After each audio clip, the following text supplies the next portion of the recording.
two kinds of polymers are identified, thermoplasts and thermosets. So, we will look at these two kinds. So, polymers classified as thermoplasts and thermosets. Thermoplast is a polymer which softens on heating. In fact, the plast means plastic and plastic means moldability, that they can be molded or shaped by heating, and that is why the term thermoplast is used for such polymers. These thermoplasts usually will have long linear or branched molecules. We have seen the linear molecule, let us talk about branching. So, a linear molecule will have all carbon chains in one line, not necessarily straight line. We have talked about conformation. So, about every bond there is a possibility of rotation. So, it can take different shape in space, but all carbon atoms are along one line, let us say in polyethylene, but and others are all hydrogen atoms. These are hydrogen atoms.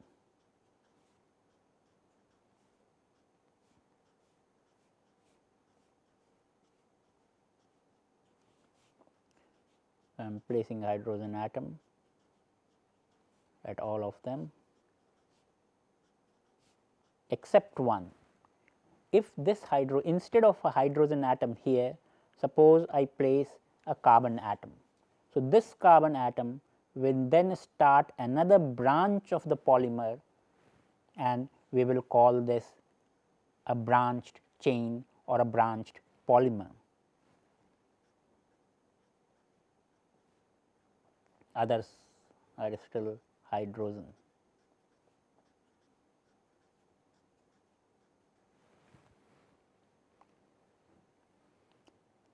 The other fact about these thermoplasts is that there is only van der Waals bonding between the chains. What this means? Let us explain. The van der Waals bonding means, now I was drawing the carbon chain like this.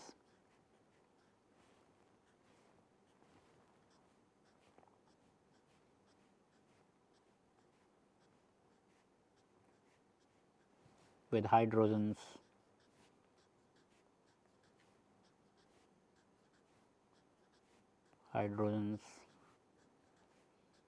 attached to the carbon. This is the structure of polyethylene which we have discussed.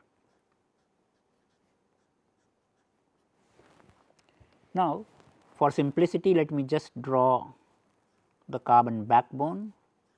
One way to simplify drawing these molecules is to just draw the carbon backbone and assume hydrogen to be attached wherever they are required. Still a simpler way is to just draw a line and assume that this is the carbon backbone with hydrogens attached to it. So, this is one polymer chain, and there can be another polymer chain in the same sample. So, this is chain 1, this is chain 2. Now, within the chain we are seeing that carbon bonds are all covalent bonds. These are strong covalent bonds.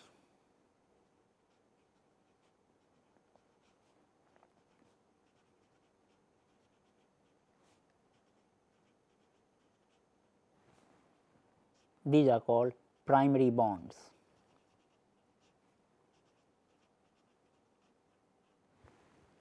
However, this is within a chain. Across the chain, between one chain to another chain. So, suppose there is a carbon atom here. So, all its bond is satisfied, and another carbon atom is here, all its bonds are also satisfied. So, there is no primary bonding between this carbon and this carbon. So, they attract each other only through a secondary bond called the van der Waals bond.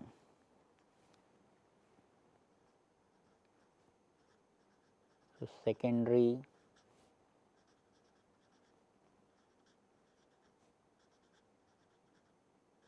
van der Waals bond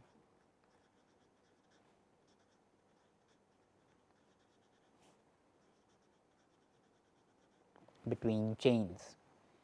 So, if only secondary bonds like this is there, one chain is more or less free with respect to the other chain and can slide easily. So, the deformation of such polymers is easier. That is why when it is heated at higher temperature, the molecular vibrations are sufficient to overcome these van der Waals bonds, and one chain can slide with respect to the other chain and deformation or molding is possible. So, that is why these thermoplasts have only van der Waals bonds, which actually gives them the plasticity. Also, there is no cross linking between the chains. So, if we think about the cross linking, let us talk about the cross linking. So, just like we saw that a carbon carbon chain can be there with hydrogen attached to satisfy all the 4 bonds. But if there is another carbon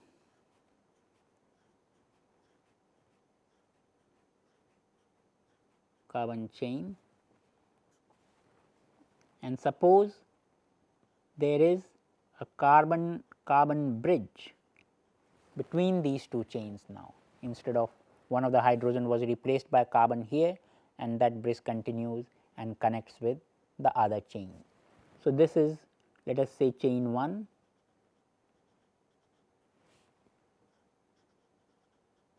this is chain 2, and this will be what will be called a cross link. You can see any such cross link will prevent the easy sliding of the 2 molecules, because if one molecule wants to slide, the other molecule will hold it through the cross link.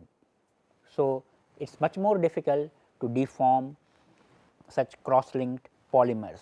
What I have shown here is an internal cross link made up of same polymer chain as the original polymer, but you can have, and we will see one example later in rubber, where if there is one macromolecule of rubber and another macromolecule of rubber. So, it is a rubber chain,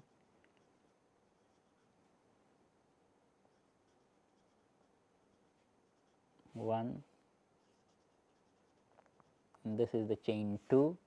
Then a process of vulcanization happens where using an external chemical element, in this case sulfur, you can have a cross link.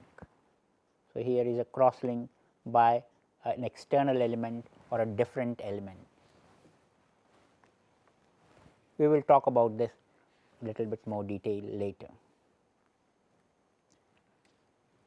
So, there is no cross linking in thermoplasts, there is no such cross linking.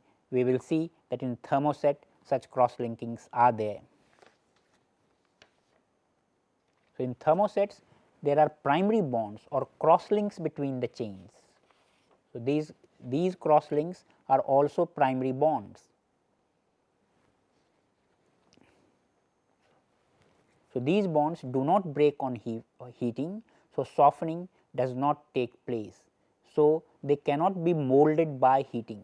Once their shape is set after making the polymer and setting it for the first time, their shape is set. So, that is why they are called thermoset. By heating, these primary bonds do not break and cannot be overcome, and so the deformation or molding is not easy. So, these are called thermosets. Let us look at some example of thermoplasts. So, all the vinyl polymers which we were talking about, all of them are actually thermoplasts, and 4 of the most important, the so called big 4. So, these are big 4 thermoplasts.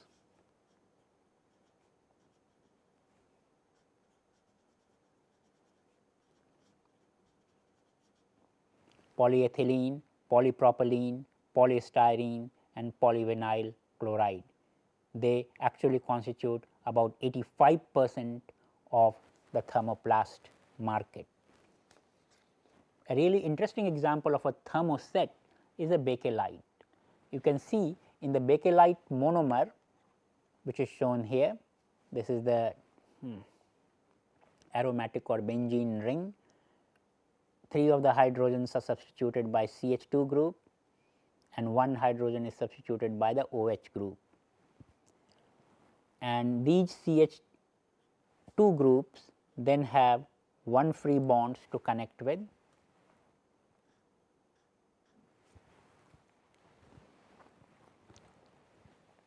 other monomers.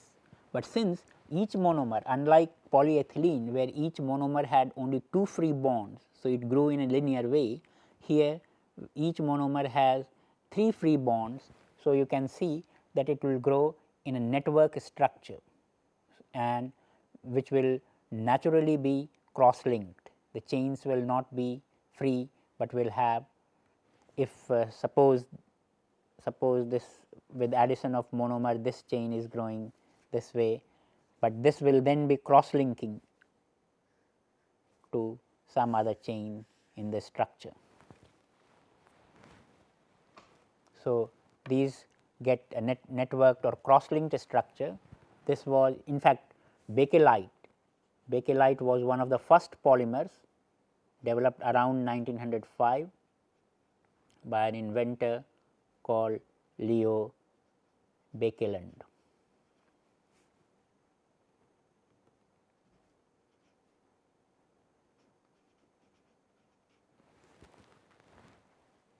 This was one of the first synthetic polymers developed by mankind.